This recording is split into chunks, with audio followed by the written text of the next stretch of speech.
అసలు భరోసా ఏది మహిళలకి ఈ రోజున ఆంధ్రప్రదేశ్లో? ఈ కూటమి ప్రభుత్వంలో మహిళలకి భరోసా ఏది?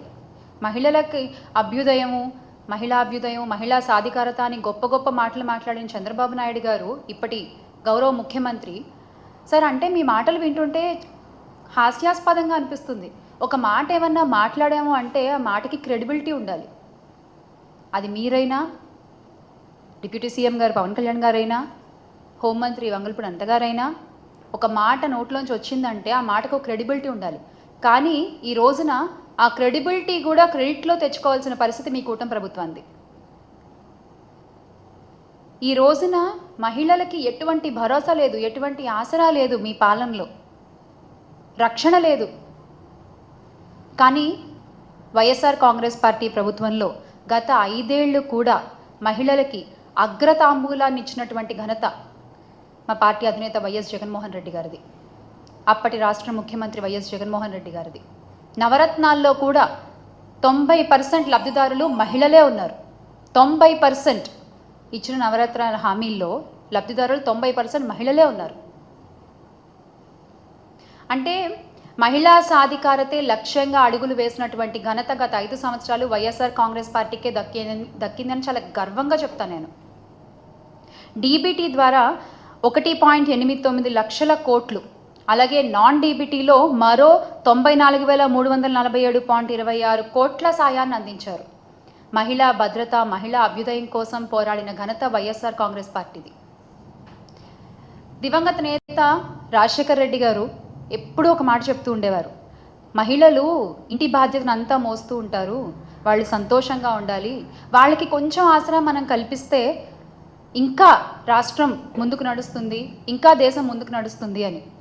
ఆ మాటని గుర్తుపెట్టుకుని వాళ్ళ నాన్నగారి కంటే 2 అడుగులు ముందే ఉండి ఈ మహిళా సాధికారతలో, మహిళా అభ్యున్నతిలో, మహిళల రక్షణలో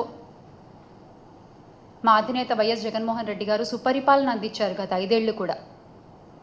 ఎటువంటి దుస్సంఘటన జరిగినా కూడా నిమిషాల్లో అక్కడికి చేరుకునేటువంటి పోలీసులు, దిశా వ్యవస్థ, SOS నెంబర్ ద్వారా, ఫోన్ షేకింగ్ ద్వారా లొకేషన్ని ట్రేస్ చేసి అక్కడికి చేరుకుని సంపూర్ణ వివరాలను సేకరించి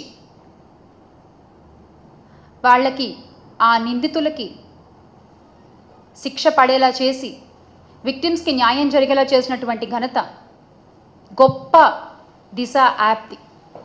ఆ దిశ యాప్ని ఈ రోజున మీరు నిర్వీర్యం చేసేసారు.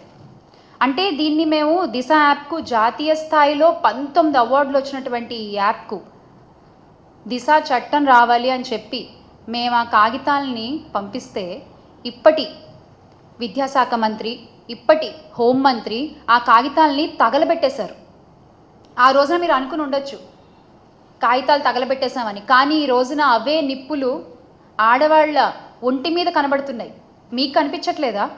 ఆ రోజున పేపర్లు తగలబెట్టేశారు, ఈ రోజున అదే నిప్పుల్లో ఆడపిల్లలు తగలడిపోతున్నారు. అవేమీ మీకు కనిపించవు కదా అస్సలు. అంటే మీది ఈ మహిళా భద్రత విషయంలో మీ కూటమి ప్రభుత్వం ఫెయిల్ అయింది అని మీ మంత్రి గారే, ఉప ముఖ్యమంత్రి గారు, గౌరవనీయ పవన్ కళ్యాణ్ గారే ఒప్పుకున్నారు. Yes, we fail to protect our women in AP అని ఆయనే ఒప్పుకున్నారు. ఇకపోతే అనిత గారు గత ఏడాది జూన్ నుంచి జనవరి మధ్య నెలల్లో కూటమి పాలనలో మహిళలపై నేరాలకు సంబంధించి 16,809 కేసులు నమోదైనట్లు శాసనసభలో ఆవిడే వెల్లడించారు. ఇన్ని కేసులు నమోదైనట్లు వెల్లడించుకొని అదేదో అంటే ఇన్ని కేసులు వచ్చాయని ఆవిడ ఏదో చెప్పుకున్నారు, కానీ దానికి తగ్గ న్యాయం మేము ఒక్క కేసు కన్నా చేశాము అని ఆవిడ ఎందుకు చెప్పలేకపోయారు అదే శాసనసభలో? ఎందుకంటే మీరు చేయలేరు కాబట్టి, మీవన్నీ ఉత్తుత్తి మాటలే కాబట్టి. ఒక్కొక్క కేసు చూసుకుంటే మనము అనకాపల్లి జిల్లా రాంబిల్లి మండలం కొప్పుగొండుపాలెంలో 9వ తరగతి బాలికను ప్రేమోన్మాది నరికి చంపేశాడు. ఆ విషయంలో మీరు ఎలాంటి న్యాయం చేయలేదు. అలాగే రాష్ట్ర ప్రభుత్వ పోలీస్ వ్యవస్థ అసమర్థతకు గుర్తుగా నేటికి నంద్యాల జిల్లా మచ్చుమరి ఘటన మనకు కనబడుతుంది. ఆ కేసులో పోలీసులు చేసిందేంటి? ఒక దళిత యువకుడిని లాకప్ డెత్ చేసి మమ అనిపించారు. ఆ తర్వాత కృష్ణా జిల్లా గుడ్లవల్లేరు ఇంజనీరింగ్ కాలేజ్ అమ్మాయిలు 300 వీడియోలు ఉన్నాయి మావి అంటే దాన్ని కెమెరాలు ఎక్కడున్నాయి చూపించండి అంటూ నారా లోకేష్ గారు హేళన చేశాను. అది పరిస్థితి. ధర్మవరం 1 టౌన్ సిఐ నాగేంద్ర ప్రసాద్ గారి తల్లి స్వర్ణకుమారి గారు 62 ఏళ్ళు ఆవిడ మిస్ అయిందని కంప్లైంట్ ఇస్తే కొన్ని రోజులు ఏదో విచారణ జరిపి తర్వాత హత్య చేశారని చెప్పేశారు. పోలీసు వాళ్ళ పరిస్థితి ఇలా ఉంటే మిగతా వాళ్ళ పరిస్థితి ఏంటి? చిత్తూరు జిల్లా పొంగునూరులో 7 ఏళ్ల బాలిక అంజుమ్ విషయంలోనూ అదే జరిగింది. బాలికని ప్రాణాలతో కాపాడలేకపోయిన హోంమంత్రి పొంగునూరుకు వెళ్ళి రాజకీయం మాత్రం బాగా చేశారు. డిప్యూటీ సీఎం పవన్ కళ్యాణ్ గారి నియోజకవర్గంలో కూడా అదే జరిగింది. ఆ దుర్గాడ్ జాన్ అనే వ్యక్తి 16 ఏళ్ల బాలికపై సోమవారం అత్యాచారానికి పాల్పడితే ఆ వ్యక్తిపై ఎలాంటి యాక్షన్ తీసుకున్నారో మనందరం చూసాం. మీ ప్రభుత్వంలో ఇలా జరుగుతుంటే మా ప్రభుత్వంలో, గత ప్రభుత్వంలో వైఎస్ఆర్ కాంగ్రెస్ పార్టీ అధికారంలో ఉన్నప్పుడు, జగన్మోహన్ రెడ్డి గారు ముఖ్యమంత్రిగా ఉన్నప్పుడు మహిళలకు ఎంత భరోసా కల్పించారు. ప్రతి అడుగులోనూ ఒక సోదరుడిగా, ఒక కొడుకుగా తోడుండి మహిళల్ని ముందుకు నడిపించిన ఘనత వైఎస్ జగన్మోహన్ రెడ్డి గారిది.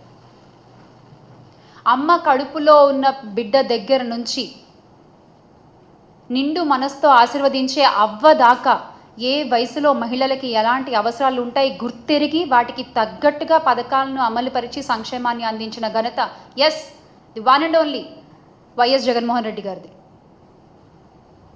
అలాంటి ముఖ్యమంత్రి ఏపీ చరిత్రలో ఎవరు లేరు. ఘంటాపదంగా చెప్పగలను నేను. He's the one and he's the only one. నవరత్నాల పథకాల్లో 90% మహిళల కోసం ఇస్తే ఆ సంక్షేమం వల్ల ప్రతి ఇంట్లోనూ మహిళలకి ఎంత గౌరవం పెరిగింది, ఎంత విలువ పెరిగింది మనందరం చూసాం. ఆడపిల్లల్ని కనడానికి భయపడేటువంటి రోజు నుంచి పర్వాలేదు, ఆడపిల్లని కన్నా ఏం కాదు, ఆసరాతో 5,000 దగ్గర నుంచి మొదలు పెడితే, స్కూల్కి పంపిస్తే అమ్మఒడి పేరుతో డబ్బులు వస్తాయి ఆ తల్లి అకౌంట్లోకి, ఆడపిల్లని చదివించవచ్చు. ఆ తర్వాత ఆ పిల్ల పెళ్ళికి వైఎస్ఆర్ కళ్యాణమస్తు వస్తుంది, షాదీ తోఫా వస్తుంది. ఇలా ఏ వయసుకు తగ్గ వాళ్ళకి ఆ వయసుకు తగ్గ అవసరాలని తీర్చిన వ్యక్తి వైఎస్ జగన్మోహన్ రెడ్డి గారు. మహిళలకి అండగా నిలిచిన ప్రభుత్వం వైఎస్ఆర్ కాంగ్రెస్ పార్టీ. ఆడపిల్ల పుడితే స్కానింగ్లు చేసుకుని చంపేసుకునే రోజుల నుంచి ఆడపిల్ల పుట్టినా పర్వాలేదు అనే స్థాయికి తీసుకొచ్చిన ఘనత వైఎస్ఆర్ కాంగ్రెస్ పార్టీది. కానీ ఈ రోజున మీరు ఏం చేస్తున్నారు? అబద్ధపు హామీలు చెప్తున్నారు. ఎంతమందినో మోసం చేస్తున్నారు మీరు. చివరికి మహిళల్ని, చిన్నపిల్లల్ని కూడా మోసం చేయడమేనా? ఏంటిది చంద్రబాబు నాయుడు గారు?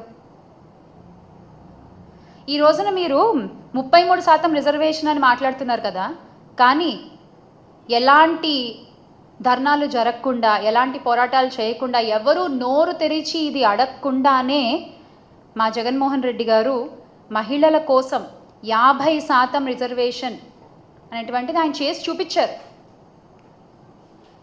చూపించారు. ఎవరు అడగలేదు ఆయన్ని, ఎవరు దానికోసం పోరాటాలు చేయలేదు. కానీ ఆయనకి తెలుసు ఒక మహిళ కోసం నించోవాలి అని ఆయనకు తెలుసు. అందుకనే ఆయన చేసి చూపించారు. అందరికంటే ముందుగానే ఆయన మద్దతుగా నిలిచారు. వైఎస్ జగన్మోహన్ రెడ్డి గారి దార్శనికతతో వేసిన అడుగులు ప్రతి ఒక్క మహిళలో ఎంత ధైర్యాన్ని పెంచాయో గత 5 ఏళ్లలో మనం చూసాం. అలాగే ఆయన మంత్రివర్గంలో తొలిసారిగా హోంమంత్రిగా ఒక మహిళకి పదవినిచ్చి వైఎస్ఆర్ గారు రికార్డు సృష్టిస్తే ఆయన అడుగుజాడల్లో నడుస్తూ